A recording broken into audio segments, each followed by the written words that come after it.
Olá a todos os alunos do curso Trabalho Social com Família nas Políticas Públicas.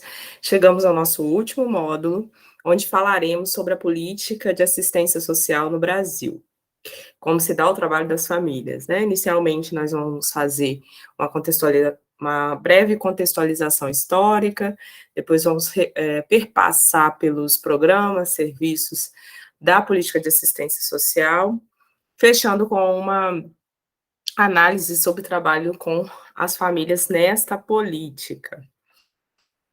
Eu vou iniciar aqui a minha apresentação para vocês.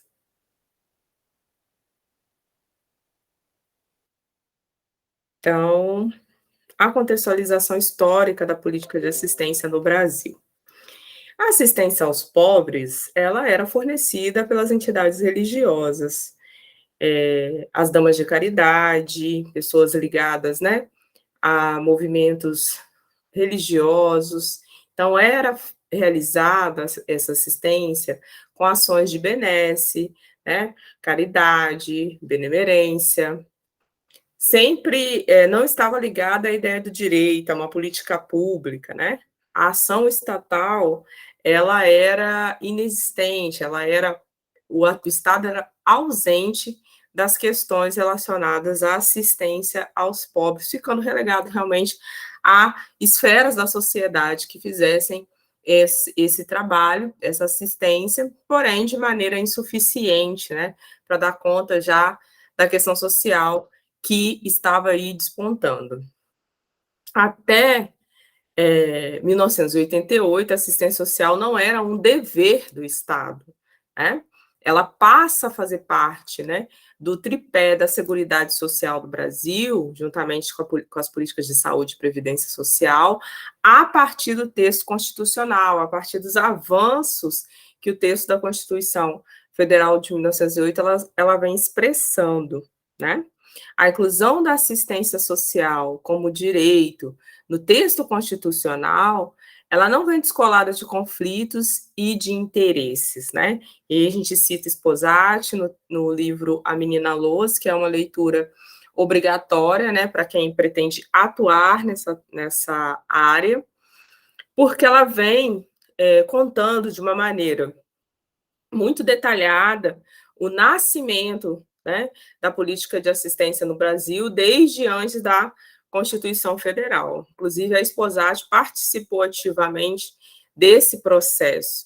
Então, ela pode falar até com mais propriedade, além de ser uma grande estudiosa da política de assistência social, né? Então, 1988, que a assistência social passa a ser dever do Estado e direito daqueles cidadãos que dela necessitarem em algum momento de sua vida, né, do seu ciclo de vida. A LOAS, ela vai ser promulgada em 1993, após 5 anos de retrocesso e de ações vinculadas à caridade ao primeiro da mesma. Então, ela vem no texto constitucional de 88, mas ela só vai ter a sua regulamentação, a sua lei, em 93. Essa lacuna de 5 anos foi permeada de retrocessos, foi permeada de passos atrás. Por quê?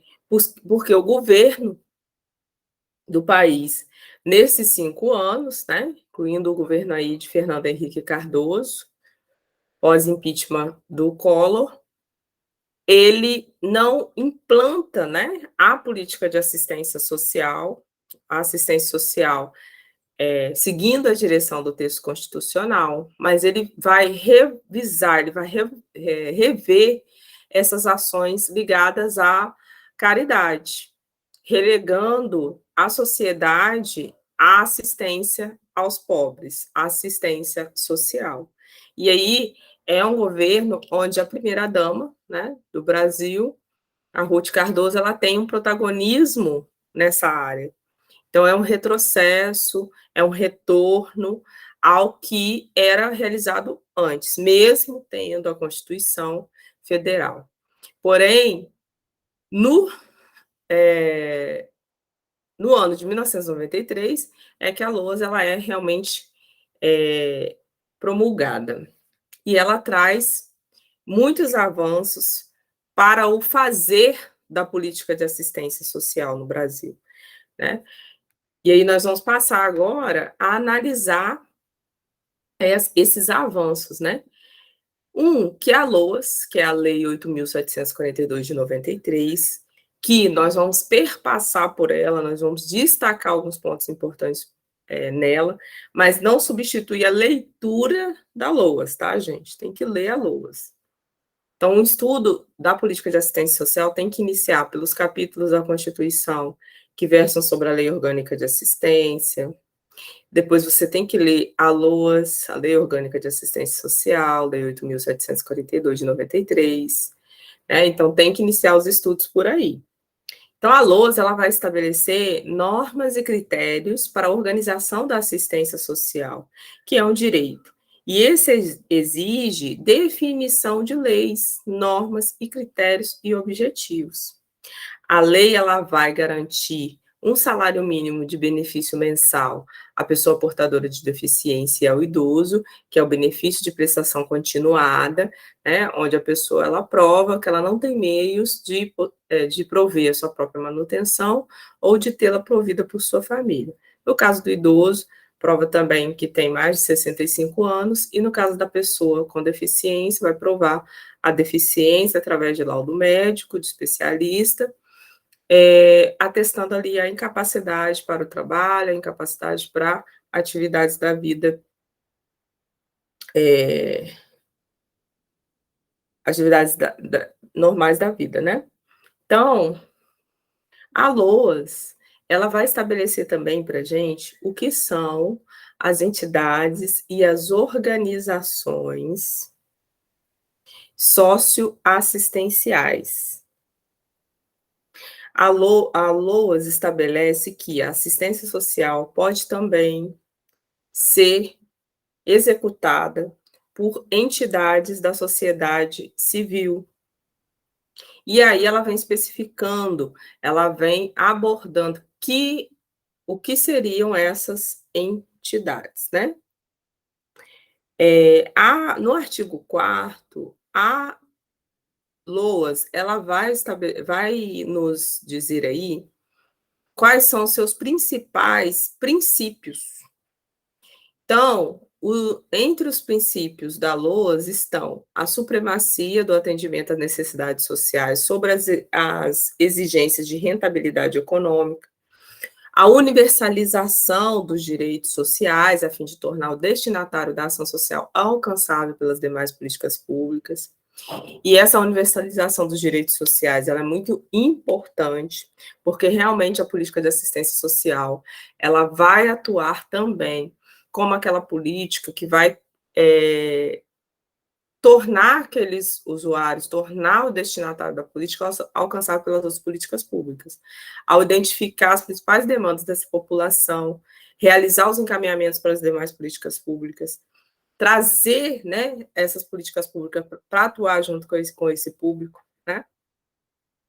Por quê? Porque dependendo do grau de vulnerabilidade do indivíduo, ele perde até mesmo a ele perde ou ele não demonstra até mesmo a capacidade de buscar os seus direitos, de buscar, junto ao poder público, os seus direitos assegurados em lei.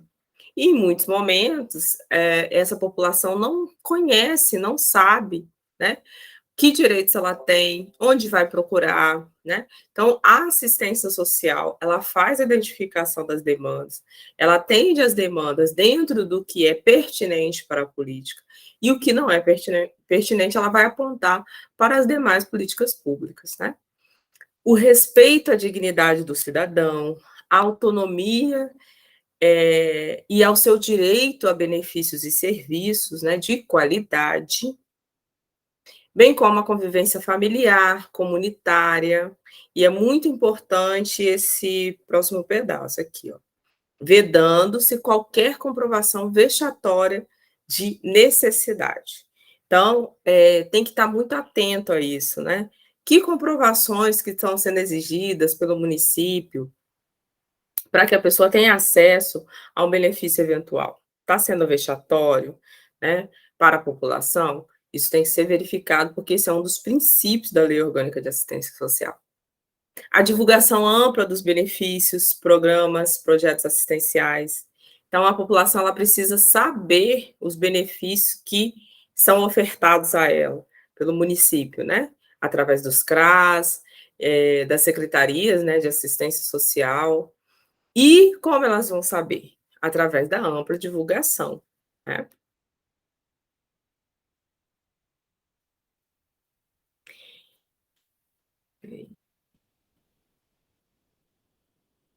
E aí, agora, nós vamos passar para a implantação do Sistema Único de Assistência Social.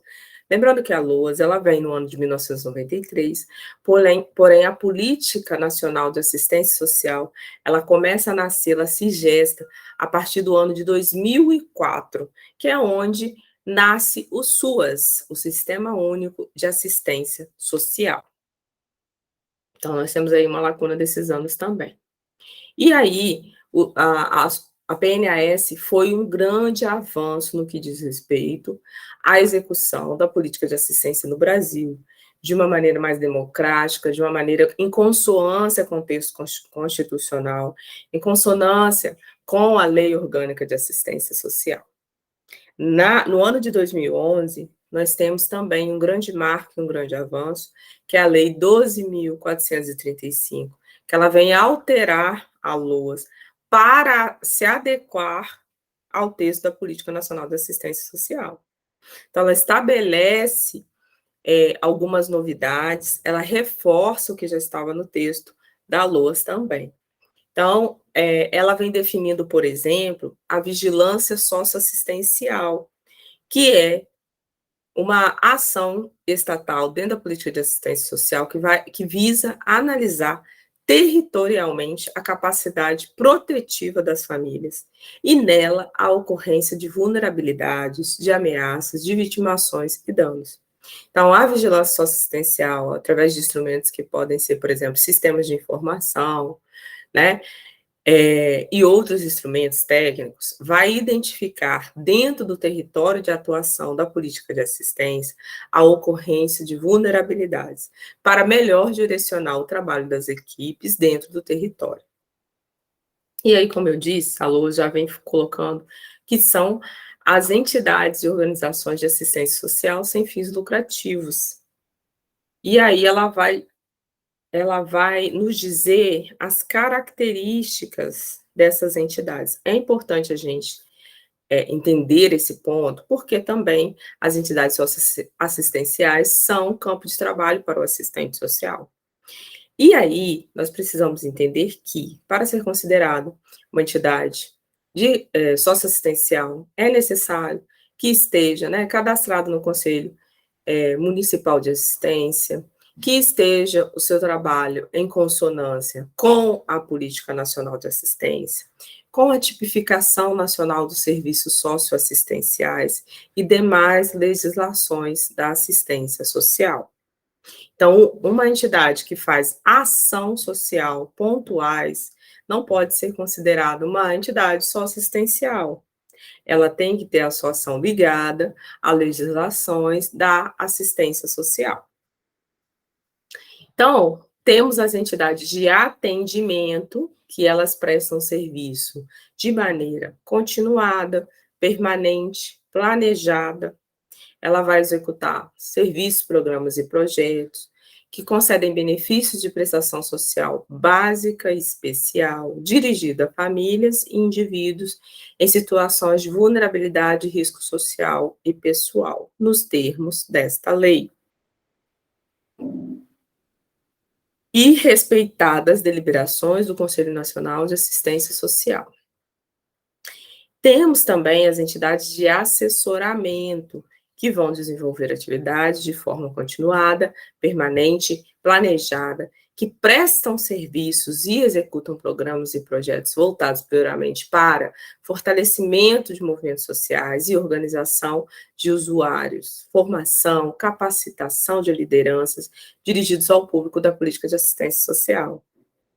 Vão haver também as instituições de defesa e garantia de direitos, aquelas que de forma continuada permanente, planejada, prestam serviços e executam programas e projetos voltados prioritariamente para a defesa e efetivação dos direitos sociais, construção de novos direitos, promoção da cidadania, enfrentamento das desigualdades sociais, articulação com os órgãos públicos de defesa de direitos dirigidos ao público de assistência social, sempre considerando, né, essa lei e também respeitando as deliberações do Conselho Nacional de Assistência Social.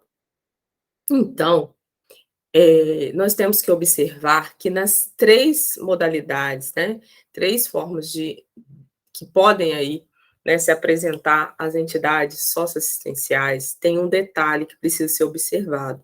As suas ações, elas têm que ser desenvolvidas de forma continuada, permanente e planejada.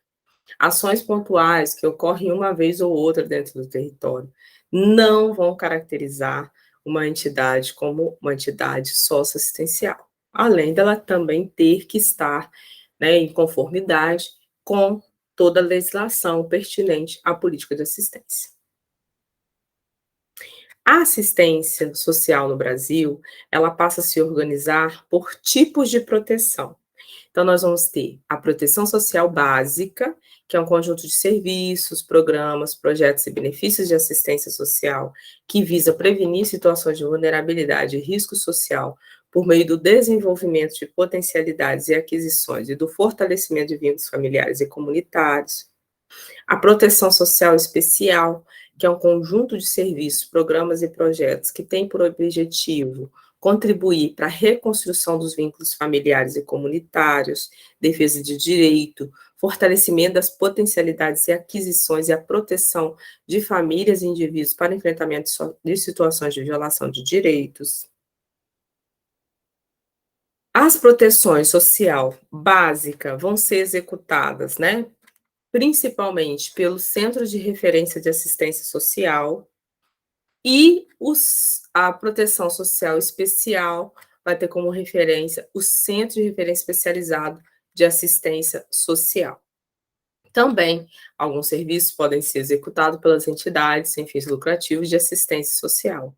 O CRAS, ele é uma unidade pública de base territorial, que vai ser localizada em áreas com maiores índices de vulnerabilidade e risco social, destinada à articulação de serviços socioassistenciais em seu território de abrangência e à prestação de serviços, programas e projetos socioassistenciais de prestação social básica às famílias. Os CRAS, eles vão ser alocados em territórios de maior vulnerabilidade e risco social, onde se realiza um estudo para entender que aquela comunidade ela é de maior risco. Nos municípios de pequeno porte, de até 20 mil habitantes, a norma operacional básica do SUAS indica que também pode ser alocado o CRAS numa área central do município para favorecer o acesso, né, de todas as regiões, e aí o território do CRAS vai ser todo o município. O CREAS, ela é a Unidade Pública de Abrangência e Gestão Municipal, Estadual ou Regional, que existem também os CREAS regionais, que vai ser destinado à prestação de serviços a indivíduos e famílias que se encontram em situações de risco pessoal e social por violação de direitos ou contingência que demandam intervenções especializadas de proteção social especial. Tanto o CRAS quanto o CREAS são unidades estatais públicas que vão atuar no âmbito do SUAS, que tem interface, articulação com as demais políticas.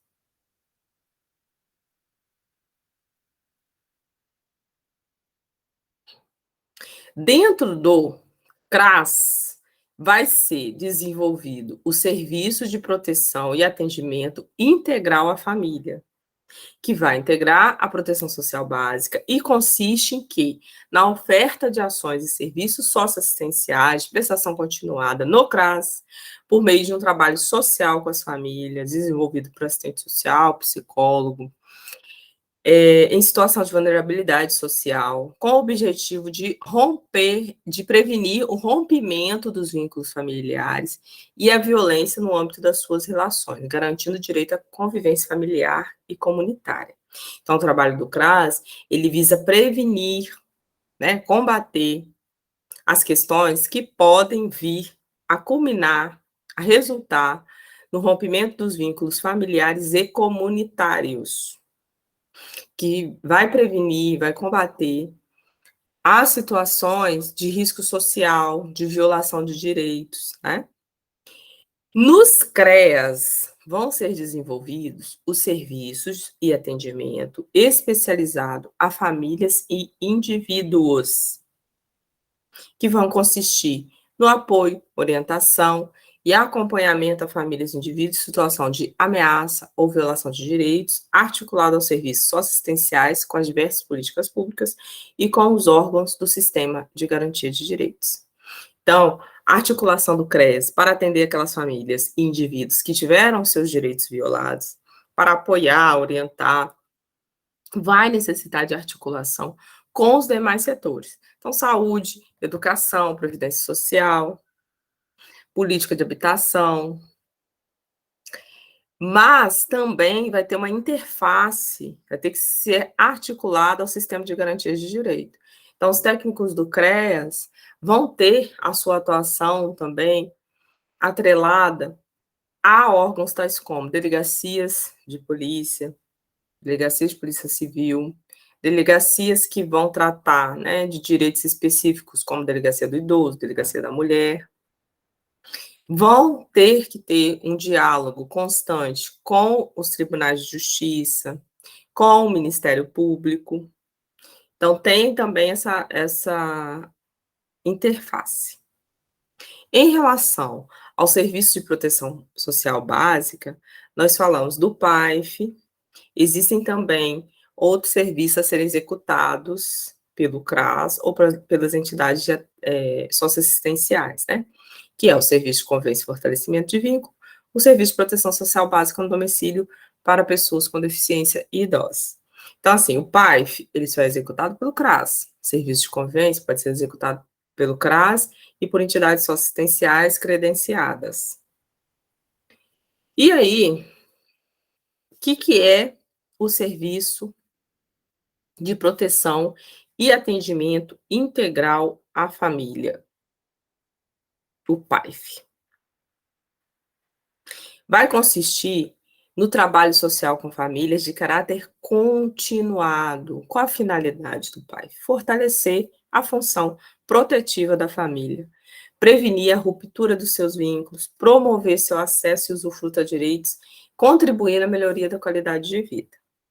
Entendendo que os técnicos do PAIF vão intervir numa realidade social já dada, num sistema capitalista, onde as desigualdades são inerentes, são parte do sistema, onde a pobreza é produzida e também os seus efeitos, onde a própria configuração das cidades, né, a própria configuração do próprio Estado, serviços ofertados pelo Estado, que muitas vezes são precários, vão em si gerar vulnerabilidade e risco social para as pessoas.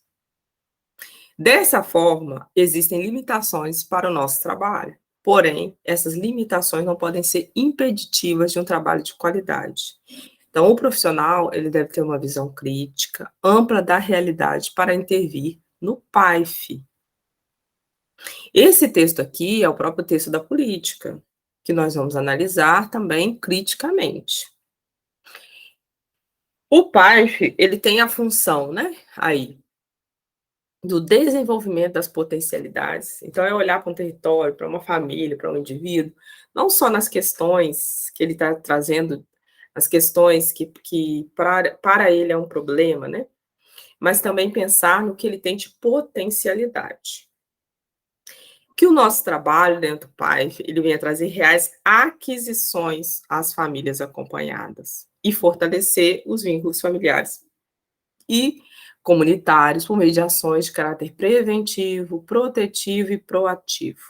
O trabalho social no PAIF deve utilizar-se também de ações nas áreas culturais para o cumprimento de seus objetivos, de modo a ampliar o universo informacional e proporcionar novas vivências a famílias dos usuários do serviço. As ações do PAIF não devem possuir caráter terapêutico, não é o objetivo.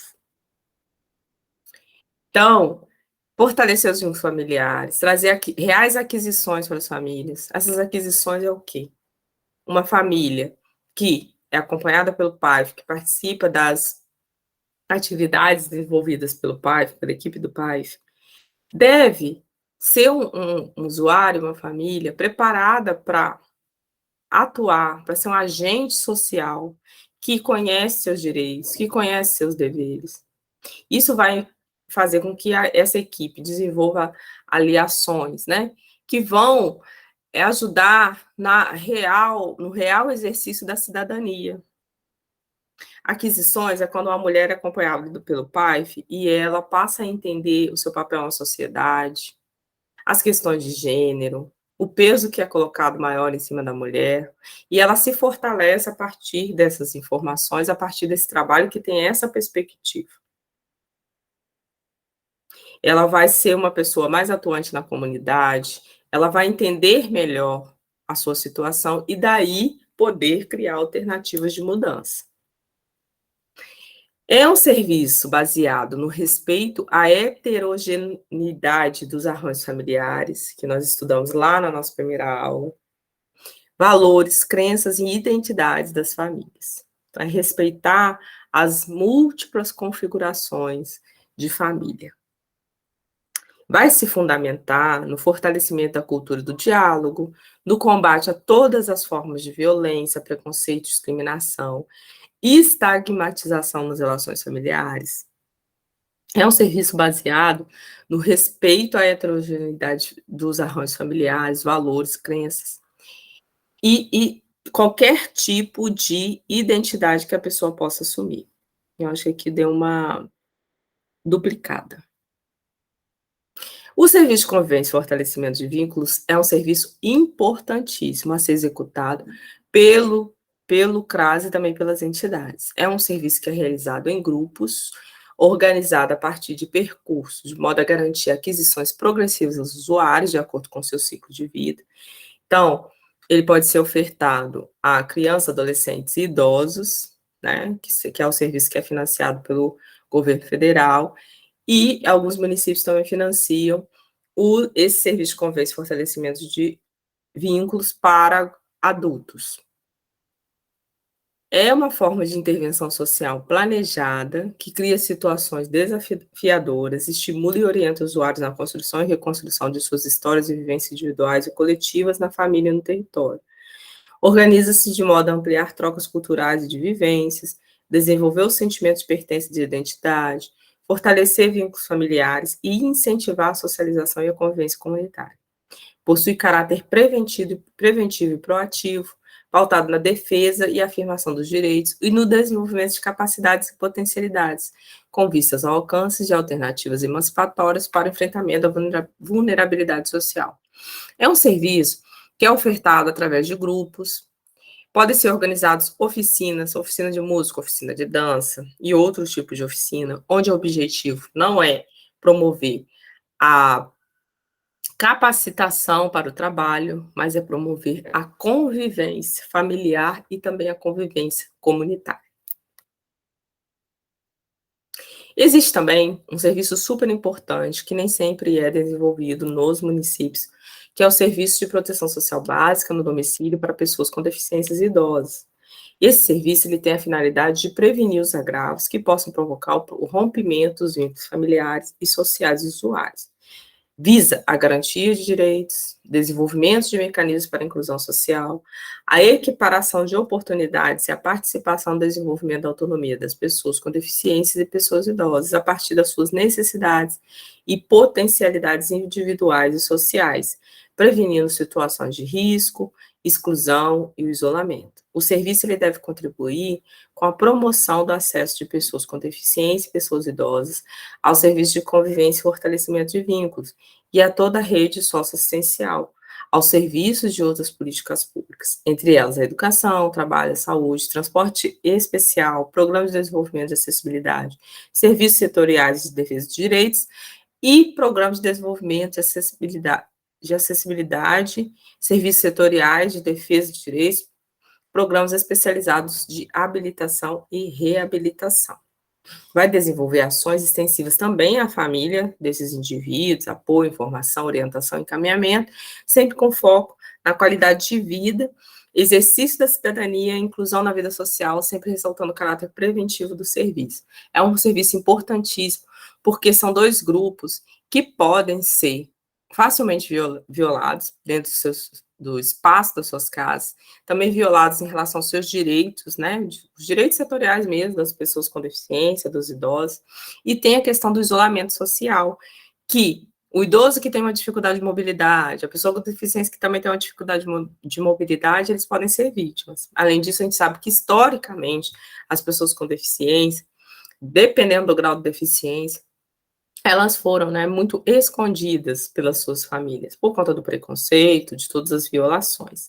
Então, desenvolver ações que podem potencializar essas pessoas, que podem auxiliá-las, né, a ir de encontro aos seus direitos, é muito importante. É um serviço tipificado, que tem lá o público-alvo, as aquisições do trabalho, como o trabalho deve ser desenvolvido, né? E também a composição das equipes. E agora nós vamos passar para os serviços de proteção social especial de média complexidade que são desenvolvidos pelos CREAS. Então, dentro do CREAS vai ser desenvolvido o Serviço de Proteção e Atendimento Especializado a Famílias e Indivíduos, o Serviço Especializado em Abordagem Social, o Serviço de Proteção Social a Adolescentes em Cumprimento de Medida Socioeducativa de Liberdade Assistida e Prestação de Serviço à Comunidade, o Serviço de Proteção Social Especial para Pessoas com Deficiência, Idosos e suas famílias, e o Serviço Especializado para Pessoas em Situação de Rua. Então, os técnicos do CREAS vão desenvolver esses serviços. Cada serviço, por ser tipificado, ele é normatizado. A maneira de ser desenvolvida, ela é totalmente normatizada. Os técnicos do CREAS, assistentes sociais, psicólogos, pedagogos, advogados, vão desenvolver um serviço de apoio, orientação, acompanhamento às famílias com um ou mais seus membros em situação de ameaça e violação de direitos. Compreende atenções e orientações direcionadas à promoção de direitos, preservação e fortalecimento dos vínculos familiares, comunitários e sociais, e para o fortalecimento da função protetiva das famílias diante do conjunto de condições que as vulnerabilizam, que submete, né, a situações de risco pessoal e social. O atendimento ele vai se fundamentar na heterogeneidade, potencialidade, valores, crenças, identidades e conflitos, né? Vai ser articulada, né? Com atividades e atenção prestadas às famílias, aos demais serviços assistenciais, às diversas políticas públicas e com os demais órgãos de garantia de direito. Deve garantir atendimento imediato e providências necessárias para a inclusão da família e seus membros em serviços assistenciais e em programas de transferência de renda, de forma a qualificar a intervenção e restaurar o direito. Então, as pessoas podem acessar o CREAS por busca espontânea, por conhecer o serviço, ter uma questão e procurar o atendimento, por encaminhamento dos diversos setores, encaminhamento do Conselho Tutelar, das delegacias civis, dos tribunais de justiça, do Ministério Público. Independente da forma de acesso, o CREAS deve garantir atendimento imediato, até pela natureza das situações, né? A mulher procura o CREAS por demanda espontânea para falar de uma situação de violação de direitos. A gente não pode agendar esse atendimento para daqui uma semana, porque naquele dia ela teve coragem de ir, naquele dia ela teve oportunidade de ir. Talvez daqui uma semana seja tarde demais, talvez ela não tenha perdido a coragem, talvez ela tenha sido mais ameaçada e não queira ir. Então, o atendimento deve ser tão imediato quanto possível, para orientação daquela mulher, onde ela deve ir, encaminhar, né, ao serviço, comunicar os demais serviços aquela demanda, né? Então, garantia de atendimento imediato e providências necessárias, quanto antes. O CREAS, ele deve também estabelecer articulação com outros setores, que vão ser, né, executados através de marcar reuniões, enviar, né, documentação técnica, explicando o serviço, como ele se dá. Hoje, né, em 2022, eu acredito que na maior parte dos municípios do país, o CREA já seja conhecido, né, pelas delegacias, pelos tribunais de justiça, pelos ministérios públicos, já tem uma articulação, mas sempre que isso se enfraquecer, é necessário que tenha, né, ações ali para fortalecer, mas que o CREA seja divulgado também, né, nos serviços de saúde, na educação, em outros setores, tá? Até pela importância desses serviços, dos serviços executados no CREAS, que podem ser realizados através de atendimento individual, atendimento a grupos de família, né? Atendimento em grupo mesmo, formar grupos no CREAS, grupos de mulheres vítimas de violência, né?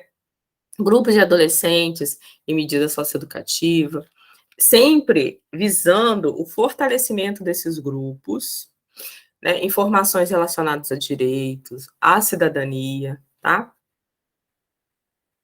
E aí nós temos, né, o serviço de proteção social adolescente, cumprimento de medida socioeducativa, liberdade assistida, e de prestação de serviço à comunidade. Então, o serviço voltado para os adolescentes que estão em conflito com a lei. O serviço ele vai ter finalidade de prover atenção social e acompanhamento a adolescentes e jovens em cumprimento de medidas socioeducativas em meio aberto determinadas judicialmente.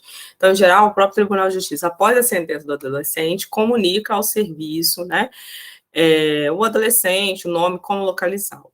Esse serviço ele deve contribuir para o acesso a direitos e para a ressignificação de valores na vida pessoal e social dos adolescentes e jovens. Para a oferta do serviço, faz-se necessária a observância da responsabilização face ao ato infracional praticado, cujos direitos e obrigações devem ser assegurados de acordo com as legislações e normativas específicas para o cumprimento da medida. Na sua operacionalização, é necessária a elaboração do PIA, que é o Plano Individual de Atendimento, com a participação do adolescente, família, né? Estabelecer pactuações com esse adolescente, com a sua família, e que devem ser contidas no PIA. Deve conter objetivos e metas a serem alcançados durante o cumprimento da medida, né?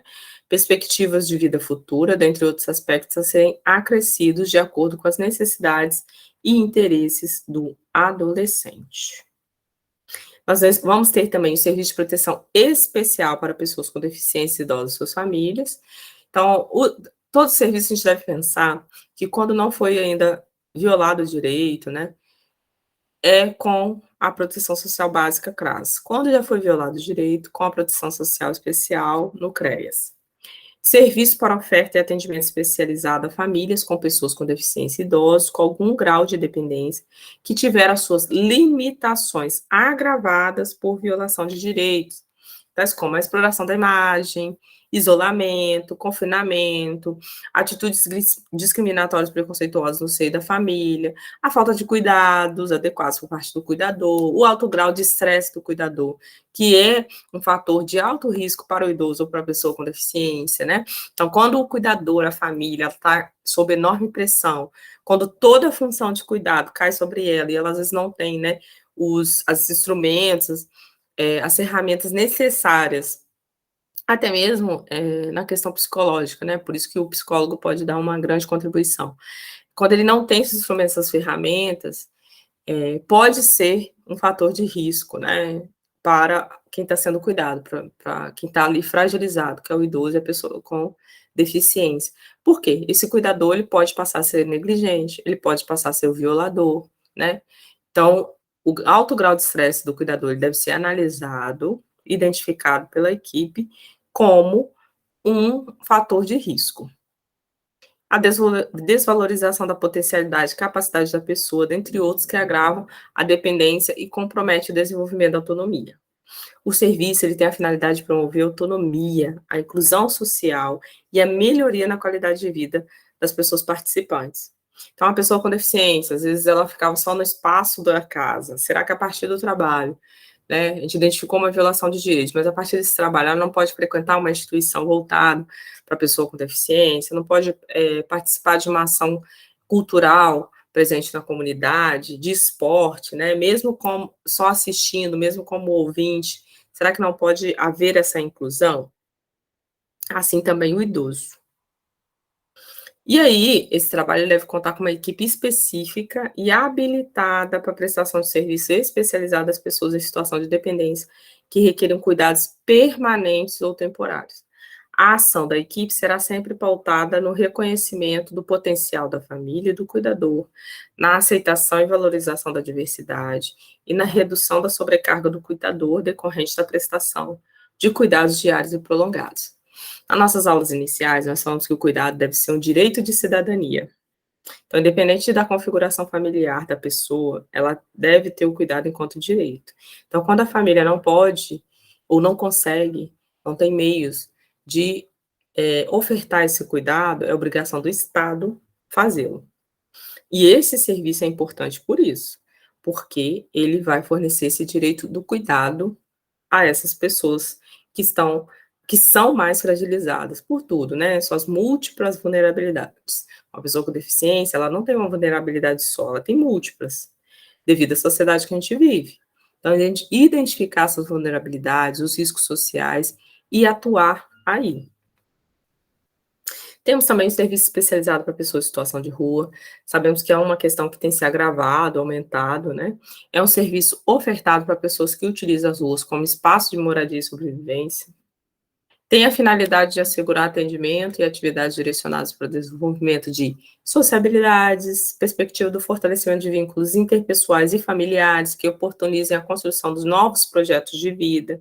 Então, identificar os laços familiares que ainda existem, os que foram rompidos, os laços de família não consanguínea, não parental, né, os laços que foram construídos aí através da vivência, inclusive da vivência nas ruas. Ofertar um trabalho técnico para análise das demandas dos usuários, orientação individual e grupal, e encaminhamento aos serviços socioassistenciais das demandas das políticas públicas, que possam contribuir com a construção da autonomia, da inserção social, da proteção a situações de violência. Deve promover o acesso a espaços de guarda de pertences, higiene pessoal, alimentação e provisão da documentação civil. Proporciona endereço institucional para utilização como referência do usuário.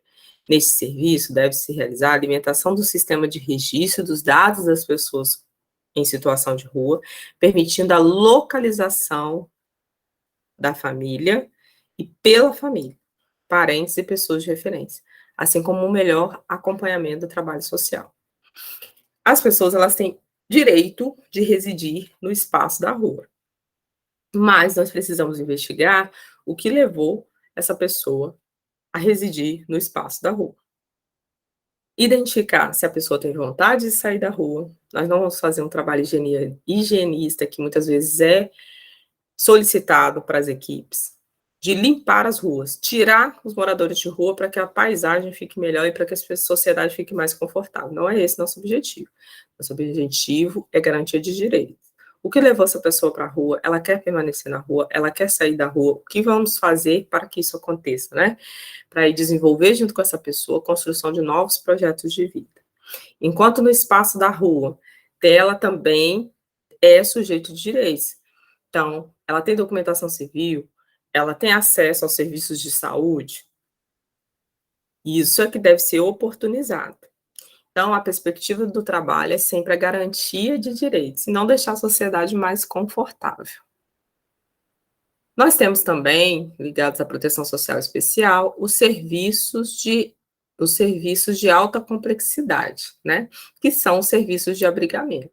Então, na proteção social básica, se previne os riscos, se combate aí, né, a possibilidade de situações de violência. Na média complexidade, vai se atender quando já foi violado os direitos, porém, os vínculos familiares ainda estão ali existentes.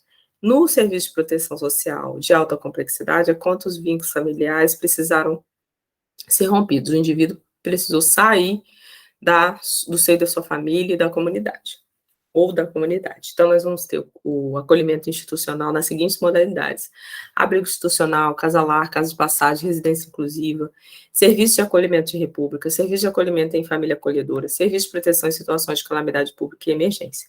Todos esses serviços, eles são tipificados, estão presentes na tipificação nacional dos serviços socioassistenciais, que também é uma leitura obrigatória. Então, o serviço de acolhimento institucional, ele pode se dar em diferentes tipos de equipamentos destinados à família e indivíduos com vínculos familiares rompidos ou fragilizados, a fim de garantir a proteção integral. Então, nós vamos ter serviço de acolhimento institucional para crianças e adolescentes, para mulheres vítimas de violência, para idosos, né? A organização de serviços para pessoas com deficiência. A organização de serviço, ela deve garantir a privacidade, respeito aos costumes, tradições, a diversidade, aos ciclos de vida, né, arranjos familiares que aquela pessoa lá traz, né, em sua história, sua trajetória de vida, a raça, a etnia, religião, gênero e orientação sexual. O atendimento deve ser prestado, personalizado em pequenos grupos e favorecer o convívio familiar e comunitário, bem como a utilização de equipamentos e serviços disponíveis na comunidade local. As regras de gestão e de convivência devem ser construídas de forma participativa e coletiva, não autoritária, a fim de assegurar a autonomia dos usuários, conforme perfis. Deve funcionar em unidade inserida na comunidade, com características residenciais, ambiente acolhedor, estrutura física adequada, visando o desenvolvimento de relações mais próximas do ambiente familiar. As edificações devem ser organizadas de forma a atender os requisitos previstos nos regulamentos existentes, as necessidades dos usuários, oferecendo condições de habitabilidade, higiene, salubridade, segurança, acessibilidade e privacidade.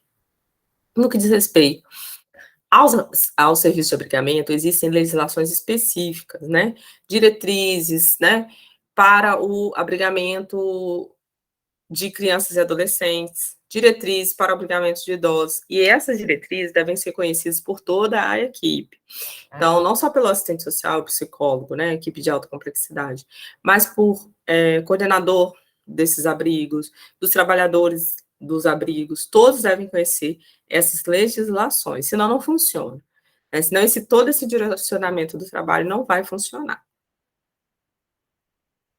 O acolhimento em repúblicas, que é um serviço que vai ofertar proteção, apoio e moradia a grupos de pessoas maiores de 18 anos em situação de abandono, situação de vulnerabilidade e risco pessoal e social, com os vínculos familiares rompidos ou extremamente fragilizados e sem condições de moradia e autossustentação. O atendimento ele deve apoiar a construção e o fortalecimento dos vínculos comunitários, a integração e a participação social, e o desenvolvimento da autonomia das pessoas atendidas. O serviço deve ser desenvolvido em sistemas de autogestão ou cogestão, possibilitando gradual autonomia e independência dos seus moradores. Ele deve contar com uma equipe técnica de referência para contribuir com a gestão coletiva da moradia, né, uma administração financeira e de funcionamento, e também para o acompanhamento psicossocial do usuário, né?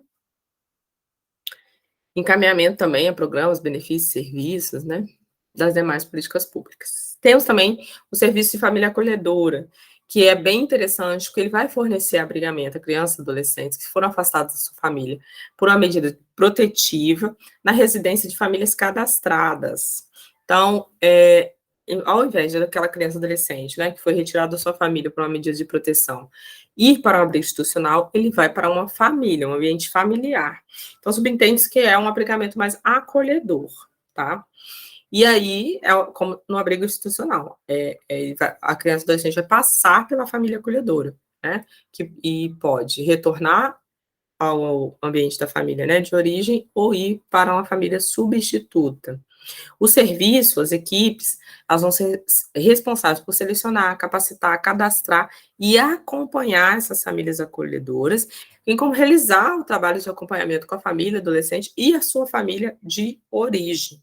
Tem alguns princípios que vão nortear o trabalho a ser executado no projeto, né, no serviço de família acolhedora, que constam no Estatuto da Criança e Adolescente e nas orientações técnicas, serviço de acolhimento institucional para crianças e adolescentes, tá? Também temos o Serviço de Proteção em Situação de Calamidades Públicas, que é um serviço de alta complexidade, que ele vai promover apoio e proteção à população atingida por situações de emergência e calamidade pública, com a oferta de alojamentos provisórios, atenção e provisões materiais, conforme as necessidades detectadas. Assegura a realização de articulações e a participação em ações conjuntas de caráter intersetorial para a minimização dos danos ocasionados e o provimento das necessidades verificadas. Os recursos humanos de todos os programas, serviços que nós elencamos aqui, que são executados por CRAS, CREAS e também nos abrigos institucionais, eles são executados por recursos humanos previamente já estabelecidos pela norma operacional básica do SUAS, norma BRH, né, a NOB de recursos humanos. Lá vai delimitar a composição e a quantidade das equipes mínimas, bem como o número de famílias ou usuários a ela referenciados. Então, serviço de abrigamento institucional para crianças e adolescentes, serviço de abrigamento para idosos. Qual deve ser a equipe? Quantos idosos referenciados àquela equipe? Quantos crianças e adolescentes referenciados àquela equipe? E no processo de gestão de recursos humanos, né? Executado pelas prefeituras e também pelas entidades assistenciais, a NOB RH SUAS deve ser o norte, deve direcionar, né? Quando for selecionar e estabelecer essas equipes. E a família, dentro da política de assistência social? Dentro da política de assistência social, há uma enorme expectativa em relação à família. Ela é chamada a preservar a integração social de seus membros, desempenhar suas funções protetivas, garantir sobrevivência e sociabilidade. Há uma suposta valorização da família, dos cuidados que são realizados nos lares. Antes invisíveis, subalternizados, mas agora valorizados, contabilizados, incentivados e incorporados ao sistema de proteção social. O familismo, extremamente presente na política de assistência social, vai apostar na capacidade da família de proteger, de ser fonte primária de cuidado, assistência, proteção, ancorado nas funções clássicas da família, mantendo e ampliando as expectativas sobre esse agrupamento. E daí nós temos que ter uma visão crítica de entender que os grupos familiares, eles nem sempre vão dar conta, mesmo com todo um trabalho social envolvido. E que a gente precisa pensar e repensar constantemente no papel da família e das políticas públicas, que devem trabalhar conjuntamente. Quais as competências do profissional dentro da política de assistência social? Deve ser um profissional criativo. Criatividade ao criar respostas às demandas estabelecidas, criatividade na elaboração dos seus processos de trabalho, né? Senso crítico, para não ser só um profissional que dá respostas rasas, um profissional que não consegue fazer uma análise de conjuntura, uma análise de realidade, que é muito importante dentro da política de assistência, porque a gente trabalha com as expressões da questão social, com a realidade social nua e crua, né, no nosso dia a dia. Deve ser um profissional que busque constante aprendizado, né, a capacidade de trabalhar em equipe, capacidade de planejamento das suas ações. Você deve ter um plano de trabalho, você deve ter um planejamento, você deve executar, né, um plano de atendimento com as famílias, com os indivíduos, que tenha metas. Então, você tem que ter a capacidade de planejamento, capacidade de elaborar documentos técnicos, capacidade de articulação com diversos setores e também com profissionais de outras áreas. A ética, que é super importante, conhecer os princípios éticos da profissão de serviço social, conhecer a ética, não só a ética, o que nós podemos e que não podemos fazer na relação com o usuário, na relação com a instituição, na relação com a justiça, mas entender a ética como também um direito do usuário e como um instrumento importantíssimo para estabelecer vínculo com aqueles que nós atendemos. Domínio dos instrumentos técnicos, domínio dos documentos norteadores do trabalho do SUAS. Então, conhecer a legislação, conhecer as diretrizes e conhecimento do território.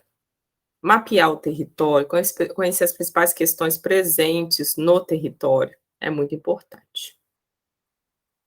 Assistência social é uma política pública que necessita de fortalecimento diário e um processo contínuo de pensá-la e repensá-la. A assistência social está sob muitos ataques, enfrentando muitos desafios, muitas fragilidades, inclusive. Então, é uma política que precisa de fortalecimento diário, e as nossas ações profissionais podem contribuir muito para esse fortalecimento. Eu espero ter contribuído, acrescentado.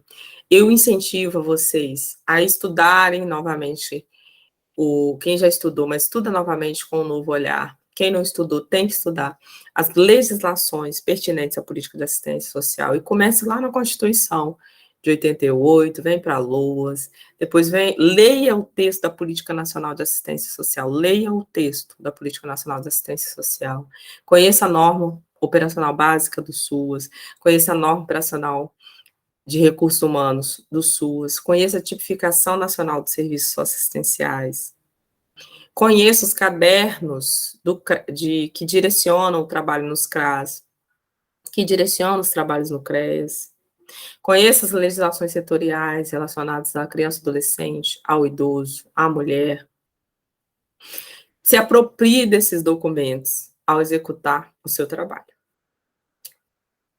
Muito obrigada pela atenção, muito obrigada por terem escolhido este curso. Espero que vocês continuem a realizar cursos, a se capacitarem. Eu estou à disposição, meu e-mail é linianebarbosa@hotmail.com. Vocês podem entrar em contato para a gente continuar esse diálogo.